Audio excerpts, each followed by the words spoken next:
She promised to take care of me, but instead she stripped me bare. My trust became her weapon. That betrayal lit a fire in me I never thought I had. My name is Frances, and before I begin, I'd like to know, where are you watching from? Sometimes sharing our stories across distances reminds us we aren't as alone as we feel. I never thought my own daughter would be the source of my heartbreak. For most of my life, she was the person I believed would be my anchor when the world grew heavy. After my husband passed away, I leaned on her in ways I never imagined I'd need to. She was the one who told me, with soft eyes and a steady hand on mine, "Mom will take care of you." At that moment, I wanted to believe her. I wanted to believe I was safe in her hands. Grief does strange things. It leaves you hollow, fragile, desperate for reassurance. And when someone you love promises to carry you, you cling to that promise like a lifeline. The early days after my husband's death were a fog. I moved slower, ate less, spoke little.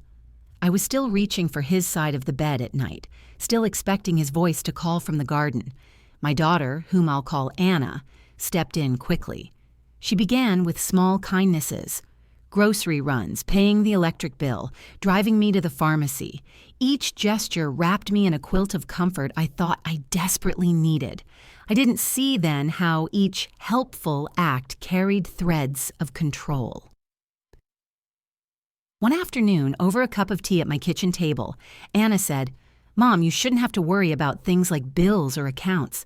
You've handled it all your life. Let me do it now." Her voice was so calm, so loving, that I felt ashamed for hesitating. Maybe she was right. Maybe I was clinging too tightly to the old rhythms. I gave her the electric bill, then the water, then my bank login so she could set up automatic payments. It felt like slipping one finger at a time off a ledge I had been holding for decades, the ledge of independence. I told myself it was okay. After all, this was my daughter, the girl I had nursed when she was sick, stayed up late helping with school projects, defended against playground bullies.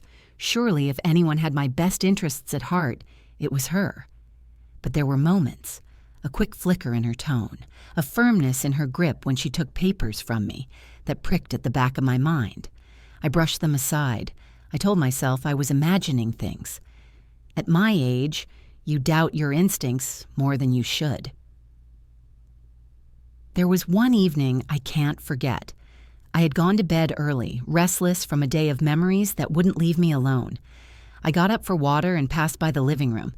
Anna was on the phone, speaking in a low but urgent voice. "No, don't worry, she won't notice," she said. "I'll handle it." I froze in the hallway, my hand on the wall for balance. The words seeped into me, heavy and bitter. She noticed me then, and her face changed. The quick smile, the overly cheerful, "Oh, Mom, just talking to a friend." I wanted to believe her. I told myself not to be suspicious. But something lodged in my chest that night, a stone of unease I couldn't swallow. Now, as weeks turned into months, Anna's role grew. She began sorting through drawers, muttering about clutter. She'd hold up my husband's old books and say, "You don't need these anymore, do you?"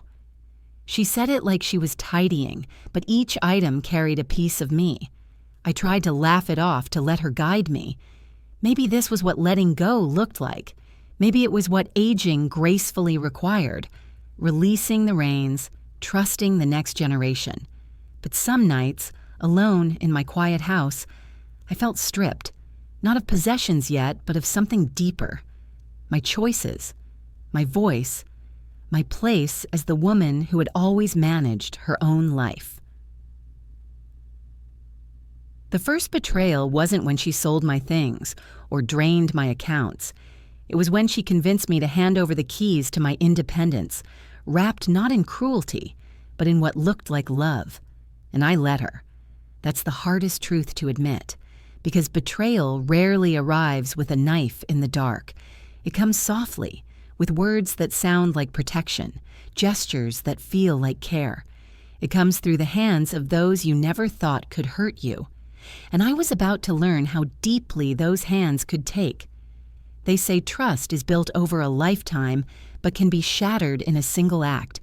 In my case, the shattering came slowly, like cracks in a window you don't notice until the glass finally gives way.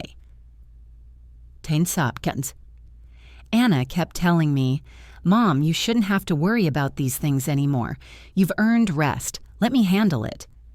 The words were sweet, but they carried weight. I had been managing bills and accounts since my 20s. After my husband's passing, those routines became my anchor.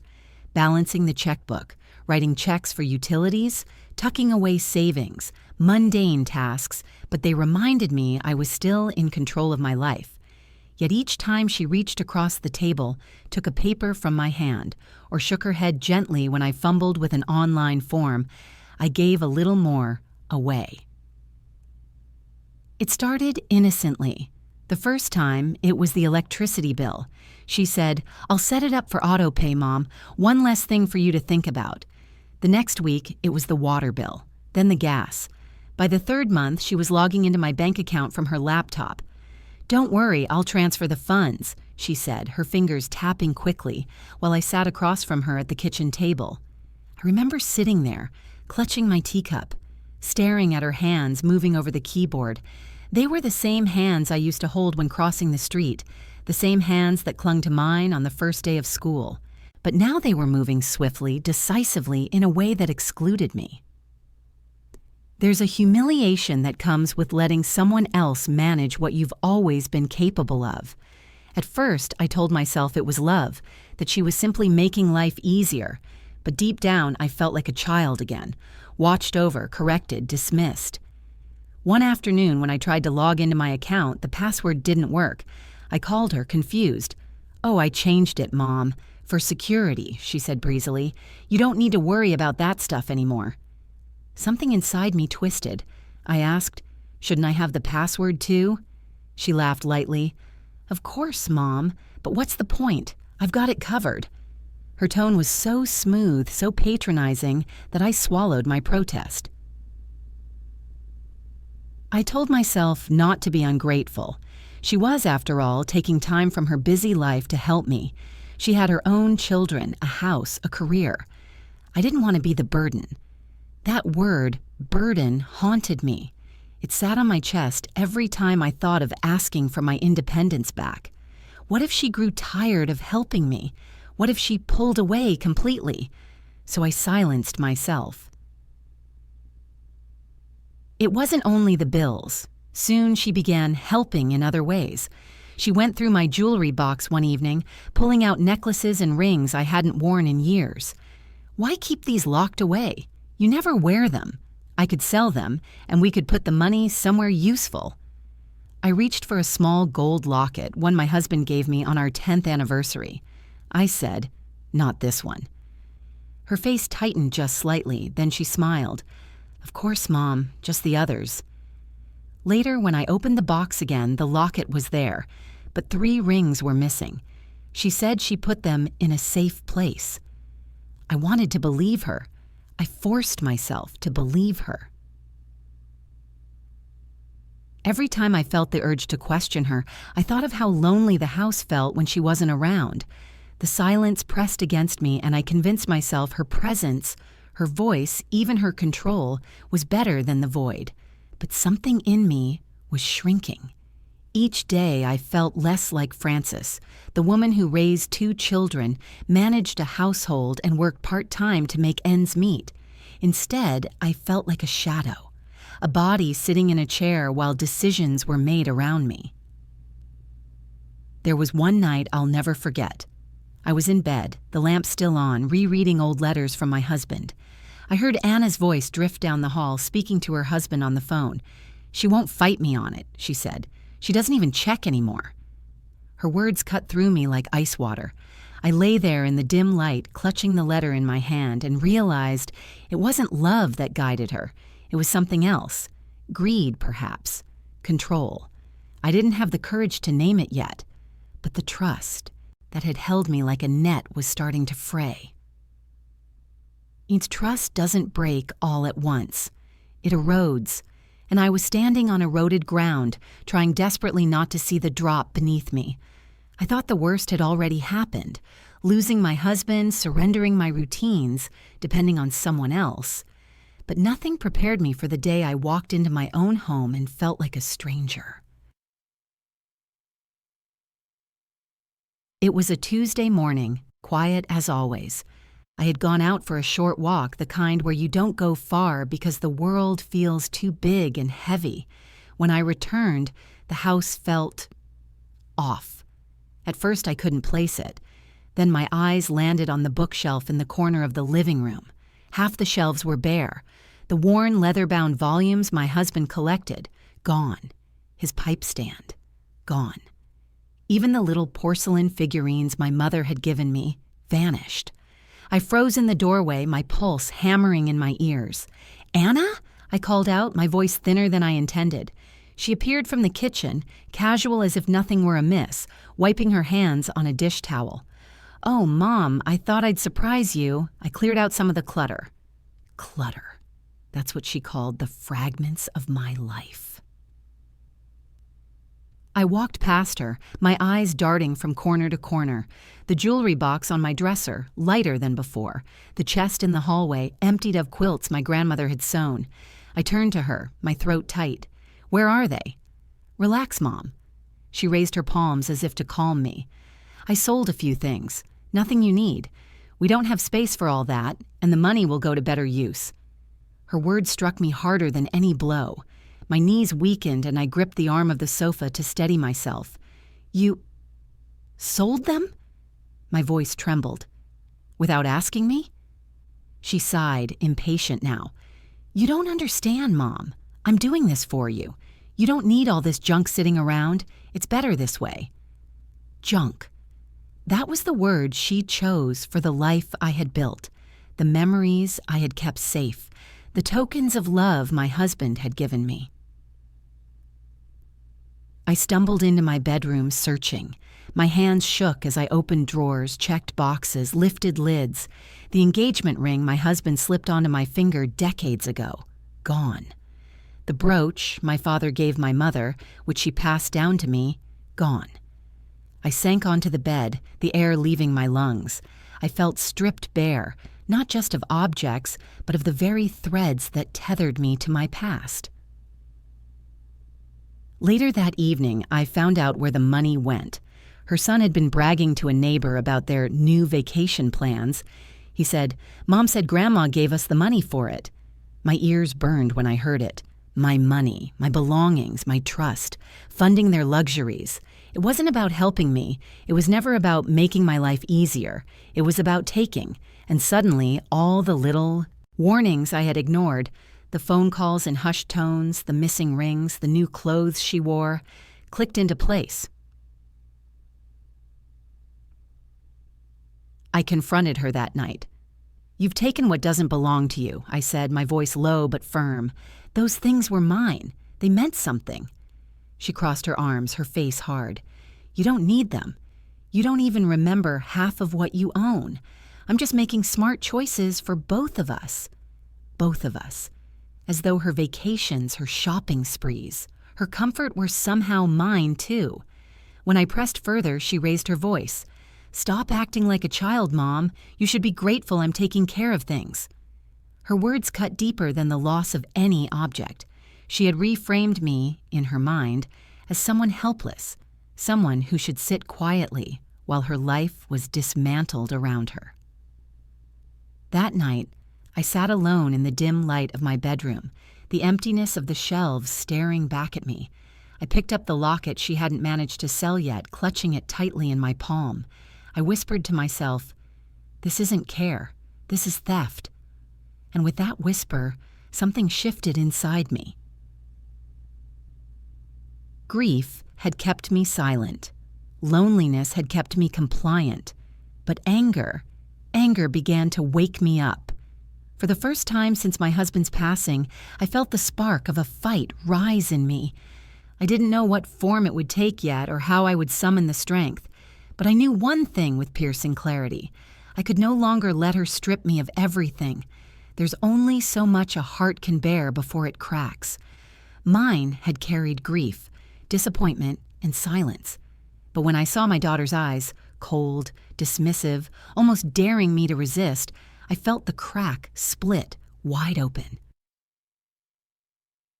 I waited a day before speaking. I told myself to calm down, to think carefully, but calmness never came. Instead, I replayed every moment in my mind, the way she dismissed my treasures as junk, the way her voice rose as if she were the mother and I the child, the audacity to spend what I had built with my husband's sweat and my own. By the next evening, I couldn't stay silent any longer. We were sitting at the dinner table, Anna, her husband, their 2 children, and me. Roast chicken sat steaming between us. The kids laughed, blissfully unaware as I stared across the table at my daughter. "Anna," I began, my voice steady but cold, "we need to talk about what you've taken from me." Her fork froze halfway to her mouth. Her husband glanced at her, then back at his plate. The children went quiet. "What do you mean, Mom?" she asked, her tone falsely light. "You know what I mean. The books, the jewelry, the savings, my things, sold, my accounts, emptied. You've taken more than I ever gave you permission to take." The room grew heavy. Finally, she set her fork down, folded her arms, and leaned back. "You're being dramatic. I've explained this. I sold what you didn't need. I managed your money. I'm making sure you're cared for." "That's not care," I said sharply. "That's theft." Her cheeks flushed.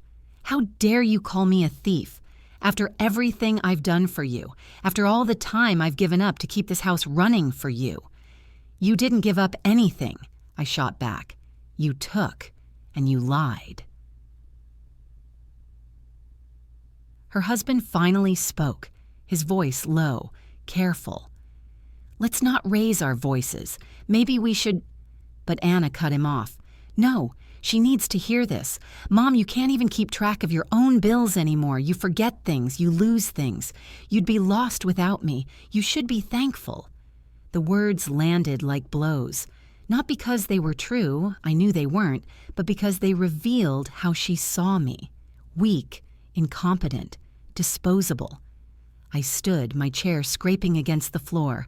"I may be old, but I am not helpless, and I will not sit here while you strip me of everything I've worked for."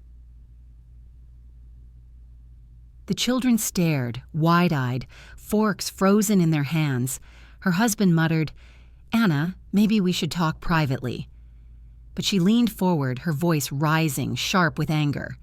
"You think you're still in control? You think you can handle everything on your own? You can't even log into your own bank account. I've had to do everything because you're too stubborn to admit you need me."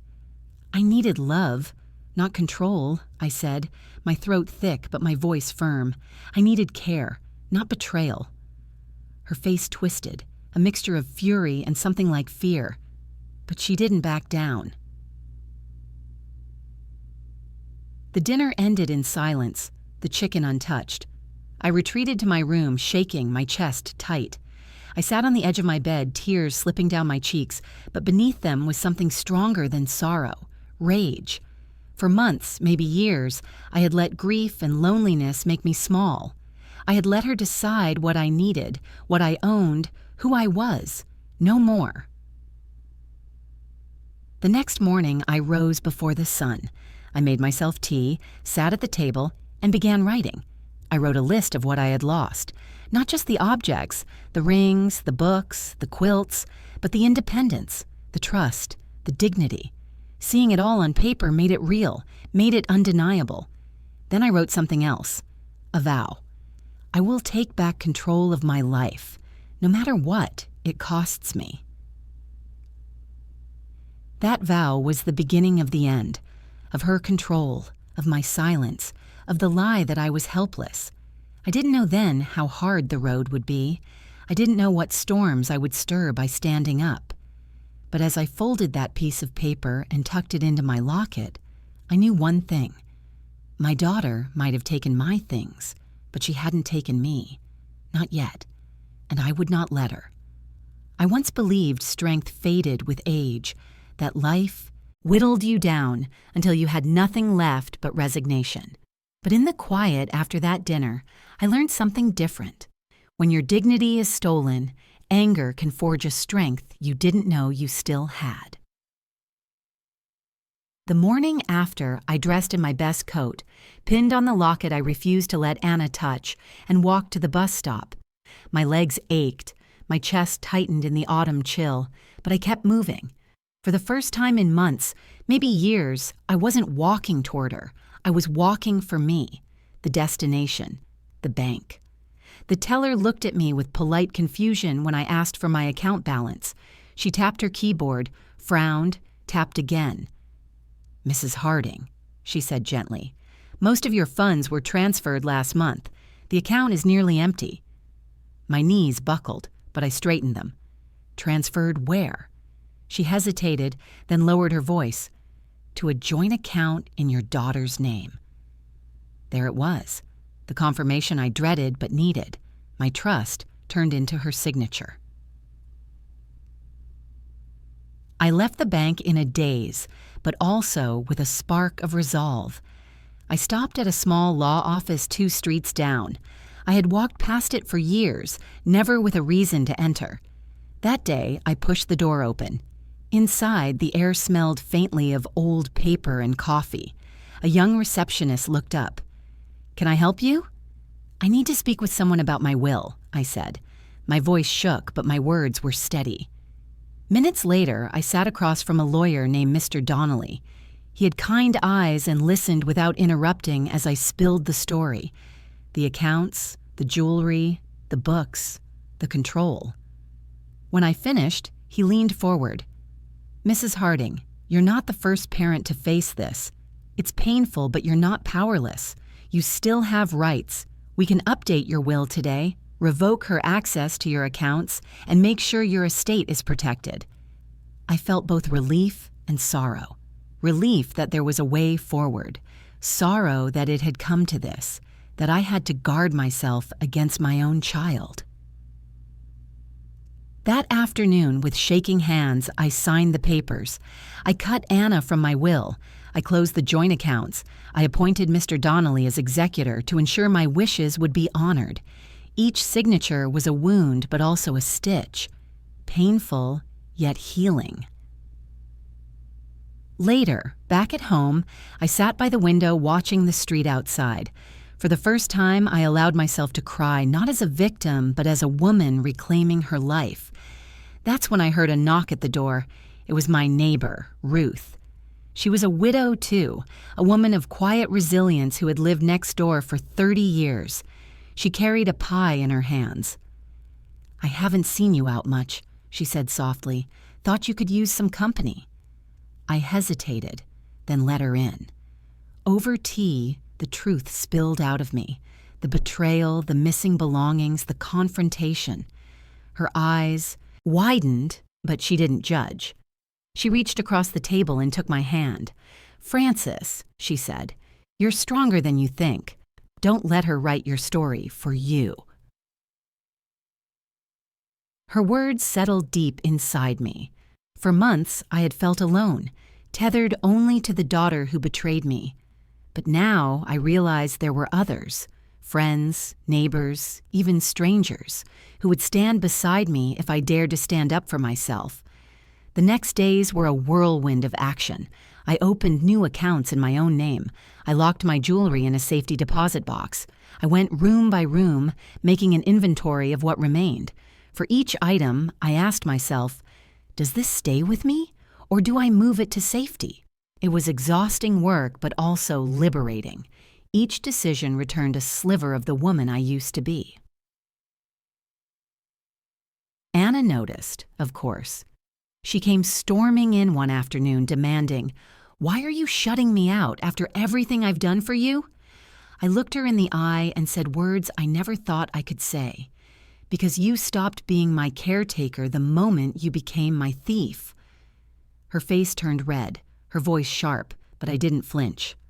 For once, I wasn't the one shrinking. That night, I sat with Ruth on the porch, the evening air cool against our skin. She poured us each a small glass of wine, and we watched the sun sink behind the trees. "I feel like I've been asleep for years," I admitted, "like I let myself fade away." Ruth smiled gently. "Then consider this your awakening." I breathed deeply, letting the quiet settle around me. For the first time since my husband's death, the silence didn't feel like emptiness. It felt like space I could fill with my own choices, my own strength.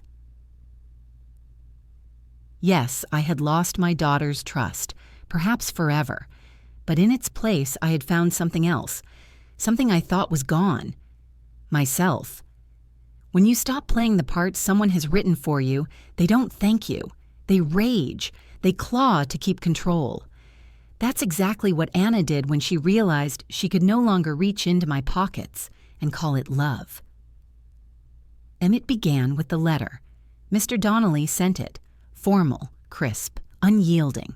A notice that Anna was no longer executor of my estate, that her access to my accounts had been revoked, that her name was cut from every future plan. I imagined her reading it, the paper trembling in her hands, the color rising in her cheeks. I didn't have to imagine for long. 2 days later, she showed up at my door. She didn't knock politely. She banged. "Mom!" Her voice was sharp enough to slice through wood. "Open this door right now!"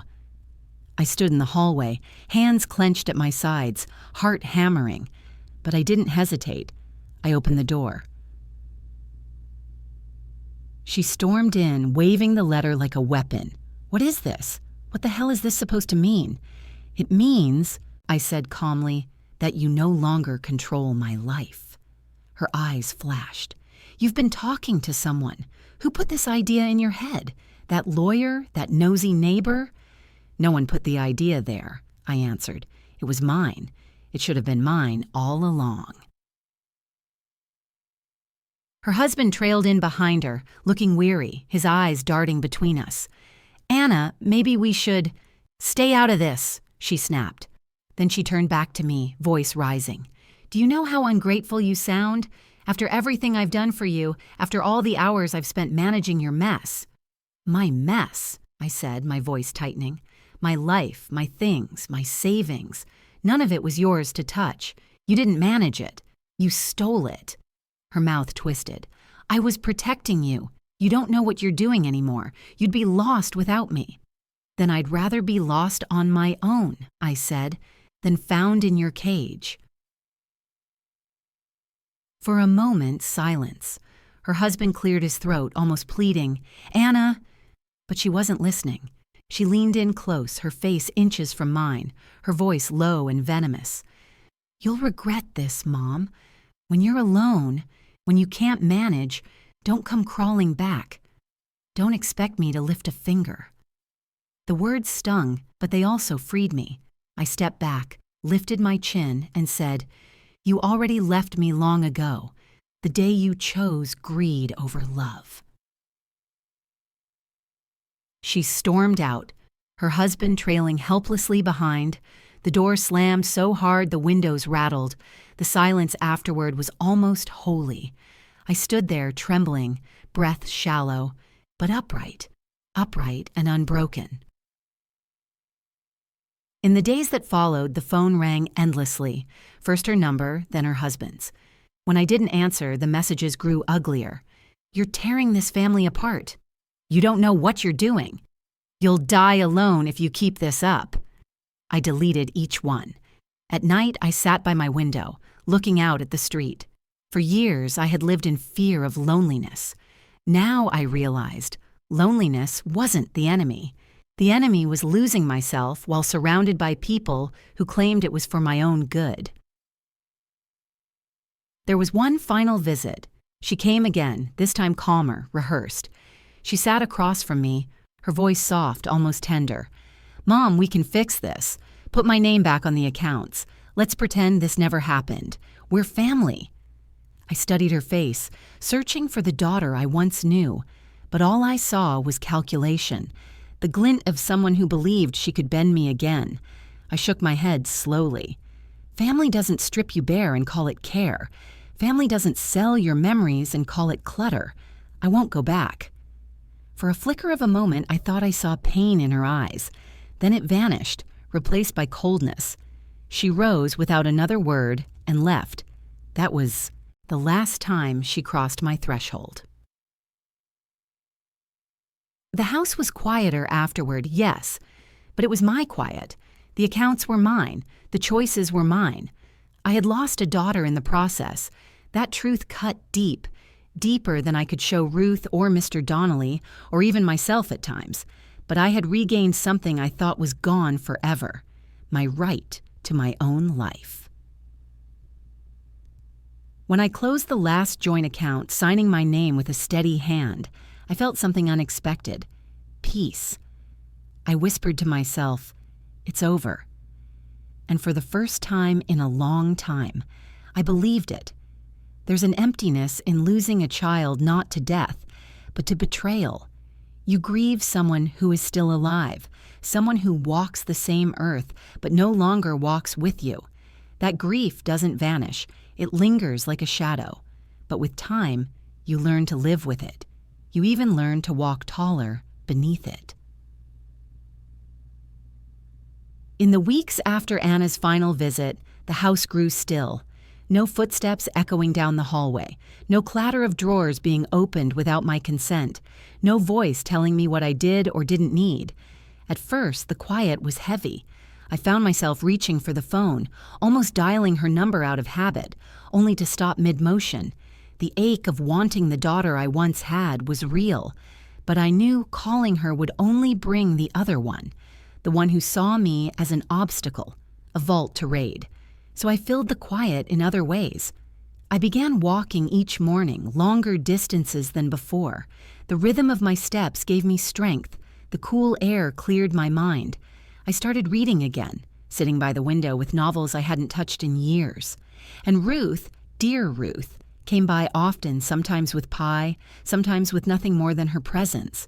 We'd sip tea, watch the street, and share silences that didn't feel empty. One afternoon she asked, "Do you ever regret it? Cutting her off completely?" I thought about it for a long while before answering. I regret that it had to come to this, that I had a daughter who made me choose between keeping her or keeping myself. But the choice itself, no, I don't regret that. Ruth nodded, her eyes kind. Then you chose right. The truth is, I did lose something precious. Not just possessions, not just savings, but a bond that should have been unbreakable. There are nights when that loss creeps in, when I lie awake wondering if I could have done something differently, said something differently. But then I remember. I gave her every chance. I trusted her, believed her, forgave her. And still she took. Still, she sold my life piece by piece. The betrayal wasn't mine to carry. It was hers to commit. Over time, the pain sharpened into something else, resolve. I began sharing my story at the local community center. Other seniors listened, nodding, some with tears in their eyes. Afterward, they would come to me, whispering, "My son did something similar," or "My niece emptied my account." I realized I wasn't alone. This wound was not only mine, and in telling it, I could give others the courage to guard themselves, to speak up before it was too late. One evening, standing before a small circle of listeners, I ended with these words: "Do not mistake control for care. Do not surrender your independence for the illusion of love. Protect yourself, even from those who claim they're protecting you. Because if you lose yourself, there may be no one left to fight for you." The applause was gentle, but the looks in their eyes told me the message had landed. These days, I live quietly but with peace. My will is secure. My accounts are mine. My memories, those that remain, are guarded carefully. And though I walk alone, I walk with dignity. I tend to my husband's garden again, kneeling in the soil, feeling the sun warm my back. I wear my locket often, a small reminder that love, real love, is not possession or control. It is freedom and trust. Sometimes I wonder if Anna thinks of me, if she regrets what she did, or if she tells herself I was the one who betrayed her. I may never know, but I do know this. I will never again hand over the keys to my life. Not to her, not to anyone. Because in losing so much, I found the one thing that matters most: myself. I may have lost my daughter, but I found my voice. I found my strength. I found my peace. And that's something no one can take away.